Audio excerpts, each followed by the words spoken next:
Yes, DCP Pathania speaking. अरे English को मारो गोली और हिंदी में समझो। मैं जीवन लाल बोल रहा हूँ, जीवन लाल टंडेल। ओ सर, आप कहिए, क्या हुक्म है सर? मुझे सिर्फ 1 घंटे में ये बताओ कि सूर्यदेव सिंह ने जिन जिन को गिरफ्तार किया है वो सब कहाँ हैं, और मुझे 4 घंटे के अंदर अंदर उन सब की जमानत चाहिए, समझे? मगर सर, सूर्यदेव सिंह के बारे में जितनी जानकारी आपको है उतनी ही हमारे डिपार्टमेंट को, और हम उसे ज्यादा कुछ पूछ भी नहीं सकते क्योंकि यही हाई कमांड का ऑर्डर है। वो रहता कहाँ है? वो भी नहीं मालूम। ये भी नहीं मालूम? तो फिर ये बताओ कि वो मिलता कहाँ है? मैं उससे आज ही मिलना चाहता हूँ। सर, वो रोज सुबह सीबीआई ऑफिस में 12 और 1 के बीच में आते हैं सर। सर, ये लिस्ट उन लोगों की है जिन्हें आपसे मिलना है।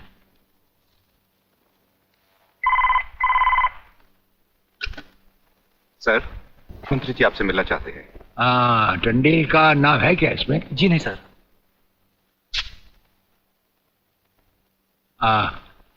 आज तो हम अपना 1-1 मिनट दूसरों को दे चुके हैं, दम लेने की भी फुर्सत नहीं होगी।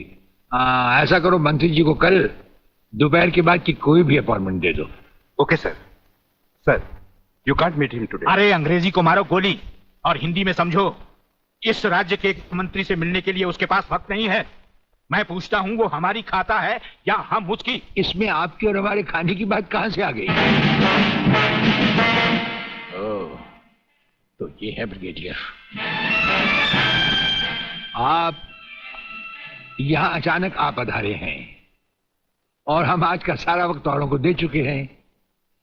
आखिर हम सब जनता ही के तो सेवक हैं। कुर्सी मिलने पर ये समझ लेना कि सारी सरकार आप ही की है, इसे हम कैसे मान लें? आप मुझे ये न समझाएं कि सरकार किसकी है। आप सिर्फ इतना समझिए कि आप एक सरकारी नौकर हैं और आपके सामने खड़ा हुआ ये इंसान इस राज्य का मंत्री है। खादी के कपड़े पहनने से और टोपी लगा लेने से कोई महात्मा गांधी नहीं बन जाता। और सुनिए, हमें नेताओं की भाषा ना तो पहले समझ आई थी और ना कभी आएगी। भाषा छोड़ो ब्रिगेडियर, मैं जो आपसे कहना। आपने जो कुछ भी कहना है कल कह लीजिएगा। आपकी अपॉइंटमेंट नोट करवा दी गई है। और एक बात ये भी याद रखिए कि हमसे बगैर अपॉइंटमेंट के कोई नहीं मिल सकता। और जहां तक हमारा ताल्लुक है, हम किसी से भी किसी वक्त भी कहीं भी मिल सकते हैं, हमारा जब दिल चाहे। शायद आपने वो लेटर नहीं पढ़ा जो सेंट्रल गवर्नमेंट ने आपको भेजा है। उसमें खासुल खास ऑर्डर है कि हमारे किसी भी काम में कोई भी दखल अंदाजी नहीं कर सकता। नमस्कार। नमस्कार।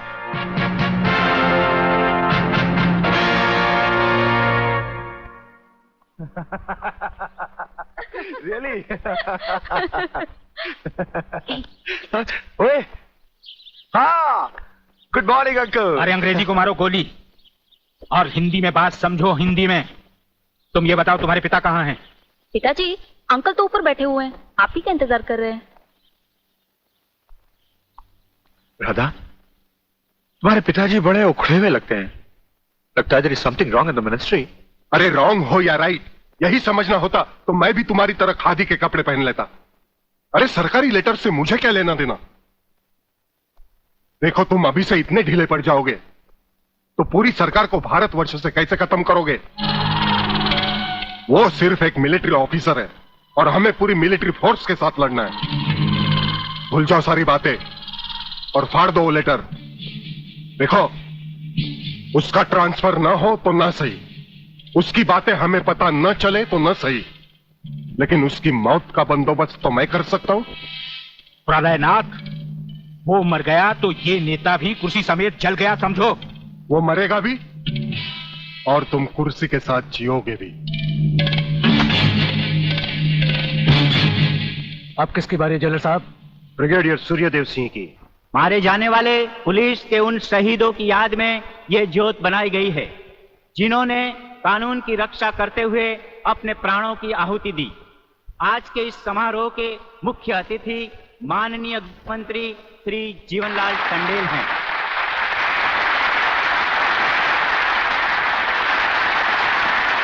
और इस ज्योत का उद्घाटन एक महान योद्धा, परमवीर चक्र विजेता ब्रिगेडियर सूर्यदेव सिंह के हाथों से होगा।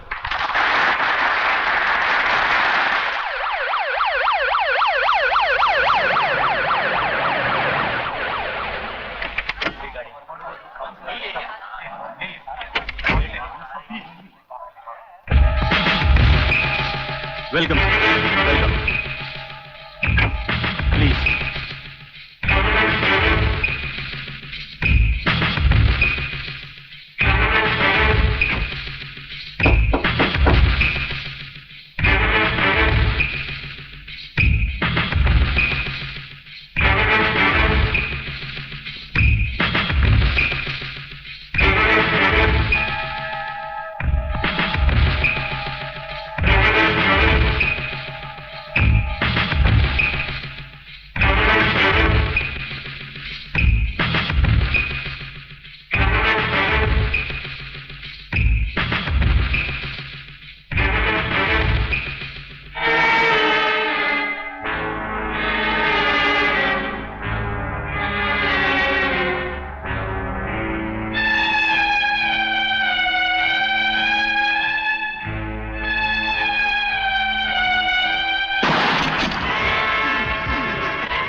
ये आपने क्या किया?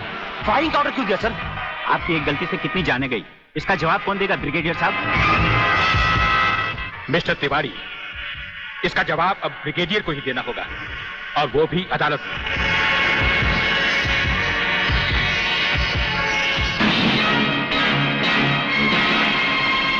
योर ऑनर, शहीद स्मारक पर हुए गोलीकांड के जिम्मेदार ब्रिगेडियर सूर्यदेव सिंह ही हैं। इन्हीं के कहने पर गोली चलाई गई, जिसमें कई बेगुनाह लोग मारे गए। अब मैं अदालत के सामने कुछ ऐसे गवाह पेश करूंगा जो इस हादसे को साबित कर देंगे। सबसे पहले मेरे गवाह हैं municipal councillor mister M.K. Tiwari.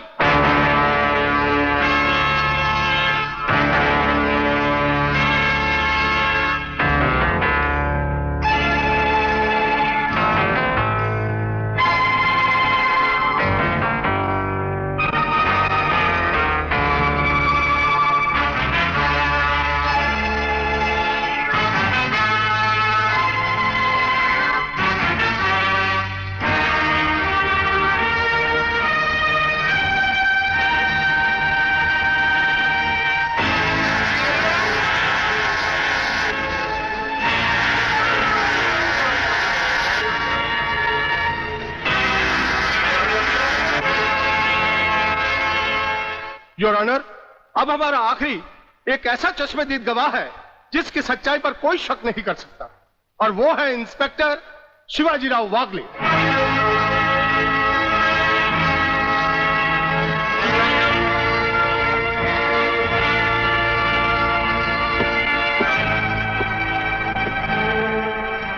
मैं गीता पर हाथ रखकर कसम खाता हूं, जो भी कहूंगा सच कहूंगा, सच के अलावा कुछ नहीं कहूंगा।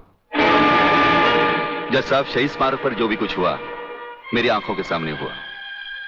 मुझे इस बात का ताज्जुब है और अफसोस भी है कि ब्रिगेडियर सूर्यदेव सिंह जैसे जिम्मेदार और सुलझे हुए अफसर ने ऐसा कदम क्यों उठाया जिससे निर्दोष लोग मारे गए। इस हत्याकांड के जिम्मेदार ब्रिगेडियर सूर्यदेव सिंह ही हैं।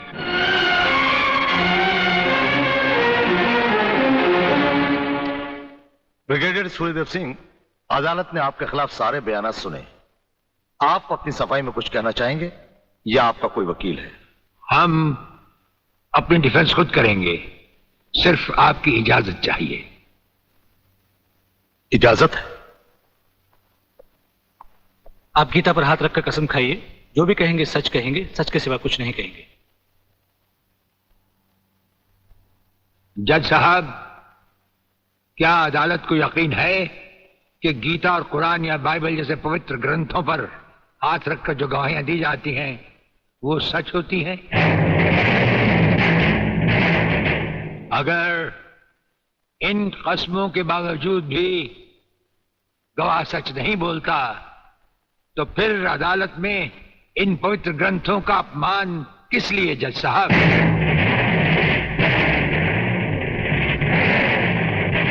अगर फैसला ऐसे सबूत और गवाहों की बिना पर ही होता है जो पैसे से खरीदे जा सकते हैं, तो बंद करवा दीजिए ऐसे रस्म और रवाज जो कि झूठे हैं। ये मुकद्दस ग्रंथ हमारे धर्म और ईमान का ताज है, हमारी जिंदगी की बुनियाद है। हम ये कसम खाएं भी तो कैसे खाएं? यह अदालत आपकी दलीलों की कदर करती है ब्रिगेडियर साहब, लेकिन यह अदालत की बरसों पुरानी रस्म है जो मैं नहीं बदल सकता। तो फिर हम भी अपने जमीर के खिलाफ नहीं जा सकते, चाहे वो अदालत हो या जंग का मैदान। आप अपना फैसला सुनाकर अदालत की रस्म को पूरा कीजिए। तमाम सबूत और गवाहों के बयानात को मद्देनजर रखते हुए यह अदालत इस नतीजे पर पहुंची है कि शहीद स्मारक पर बेगुनाहों पर पुलिस ने गोली ब्रिगेडियर सूर्यदेव सिंह के कहने पर चलाई। इसलिए यह अदालत ब्रिगेडियर सूर्यदेव सिंह को 1 साल कैद की सजा सुनाती है।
हमारी मीटिंग का बंदोबस्त हो गया? Yes sir. सूर्यदेव सिंह को आप जेल के तहखाने में मिल सकते हैं। गवर्नमेंट डिसिप्लिनरी एक्शन का मामला है, इसलिए हमारे साथ हमारे सेक्रेटरी के अलावा और कोई नहीं जाएगा। Right sir. This way please.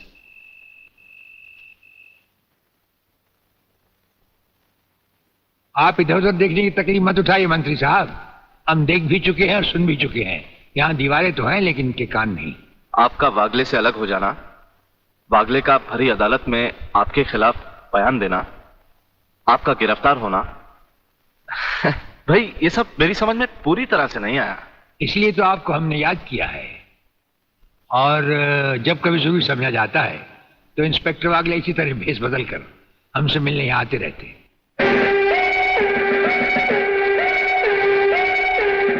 Sir, brigadier साहब का हमसे अलग होना, जेल में आ जाना, इससे दुश्मन हमें कमजोर समझकर लापरवाह हो जाएंगे और उनकी इसी लापरवाही का फायदा उठाकर हम उनकी जड़ें आसानी से काट सकते हैं।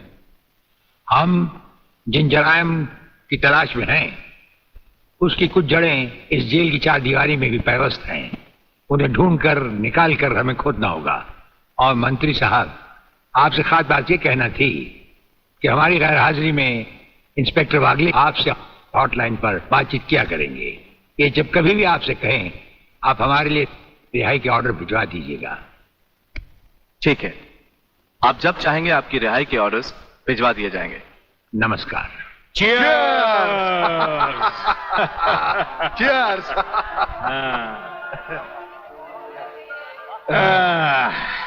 नया साल बहुत बहुत मुबारक हो प्रलयनाथ। नया साल तुम्हें मुबारक और सूर्यदेव सिंह का जेल जाना मुझे मुबारक। राधा बिटिया कहीं नजर नहीं आ रही? नजर तो तुम्हारा बेटा रसिक नाथ भी नहीं आ रहा। अरे भाई, इन नौजवान लोगों का हम बूढ़ों से क्या मतलब? मना रहे होंगे कहीं नया साल अपने जवान दोस्तों के साथ। रसिक, तुम जानते हो मैं तुम्हारे बच्चे की माँ बनने वाली हूँ। माँ? यानी प्रेग्नेंट?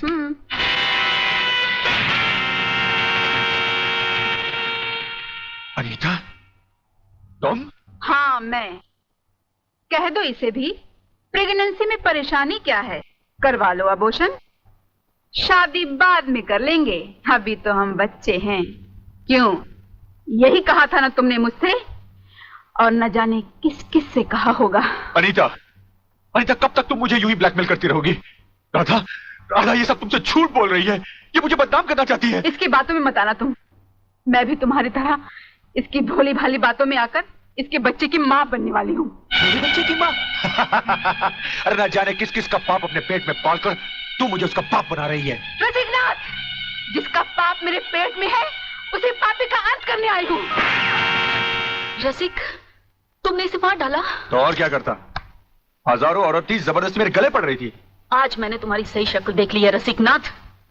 अगर ये एक बाजारू औरत थी तो तुम भी एक बाजारू कुत्ते हो जो जगह जगह मुंह मारते फिरते हो। मैं आज तुम्हारा भांडा फोड़ कर रहूंगी। मैं अभी पुलिस को फोन करती हूँ।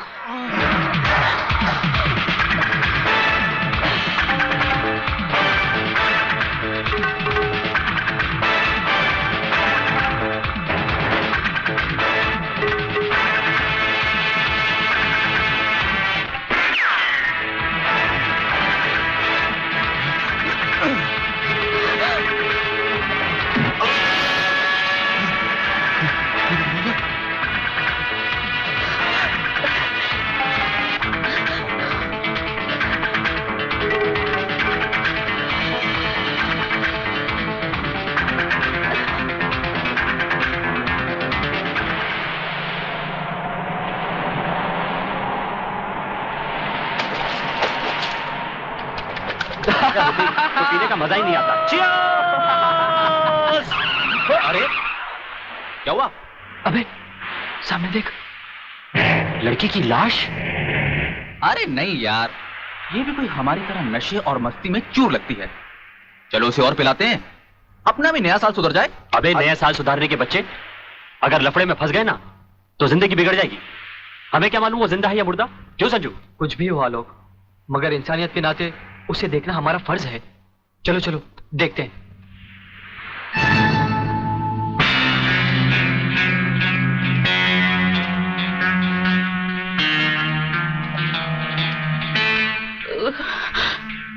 मुझे मत मारो प्लीज।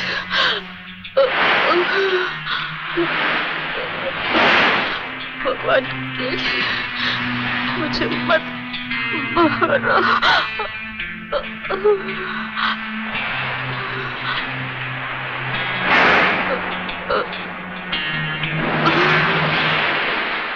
अरे ये तो फिर से बेहोश हो गई। लगता है किसी ने इसे बहुत मारा है। चलो इसे अस्पताल ले चलते हैं। डॉक्टर साहब। यस, क्या बात है? डॉक्टर साहब, ये लड़की बहुत सीरियस है, आप बचा लीजिए प्लीज। लड़की? कहाँ है लड़की? कौन है ये? हम नहीं जानते। तुम नहीं जानते तो इसे लेके क्यों आए हो? कहां से लाए हो? बीच से। ये हमें बीच पर बेहोशी की हालत में मिली थी। बेहोशी की हालत में?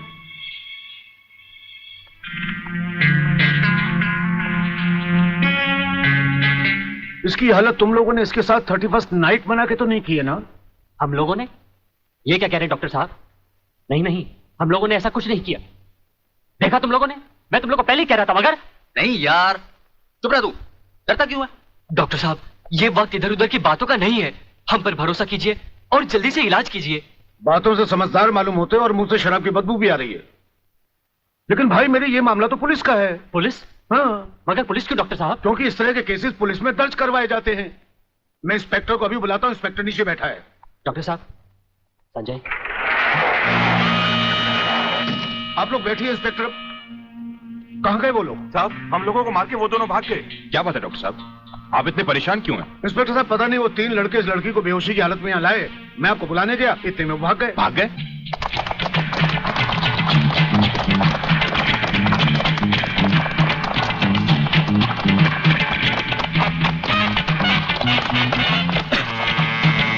अरे जल्दी कर।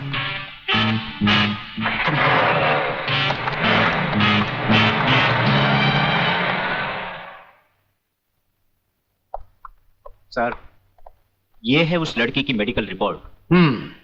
रेप केस है? नो सर, लड़की के पेट में 2 महीने का बच्चा है। लड़की को होश आया? No sir. उसका कुछ अता पता? अब तो उसके होश में आने के बाद ही पता लगेगा कि वो कौन है और उसके पेट में बच्चा किसका है। अंकल सेव मी अंकल, अरे अंकल सेव मी अंकल। अरे बेटे, अंग्रेजी को मार गोली और हिंदी में समझा, क्या बात है? काकाश्री, पिताश्री मेरे परलोक सुधारने का प्रबंध कर रहे हैं। अरे तो वो मेरी हत्या कर। तुम जैसी कमीने औलाद को मार डालना ही बेहतर होगा। देखता हूँ आज तुम्हें कौन बचाता है। प्रलयनाथ, तुम बीच में मत बोलो जीवनलाल। इस कमीने ने आज मेरी इज्जत मिट्टी में मिला दी है। मैं इसे जान से मारू। बात क्या है? क्या किया है इसने? ये बात तुम मुझसे पूछो तो अच्छा होगा। अच्छा अच्छा, रुक जाओ, शांति करो। बेटे रसिक, चलो उठो, बताओ क्या बात है? हैं? अंकल, अंकल मैं। हाँ हाँ बोलो, डरो मत। अंकल मैं एक लड़की से मोहब्बत करते हो, यही ना? हाँ। तुम भी कमाल करते हो प्रलयनाथ। बेटे की मोहब्बत बर्दाश्त नहीं कर पाए, उसे मारने पर तो लाए। अरे मोहब्बत करना तो आजकल के नौजवानों का फैशन है। बात यह नहीं है जीवनलाल, सच तो यह है कि इसकी मोहब्बत के चक्कर में वो लड़की इसके बच्चे की मां बनने वाली। ओहो, तो इसमें कौन सी नई बात है? करवा दो शादी, और अगर लड़की अपने बराबर की नहीं है तो करवा दो एबॉर्शन।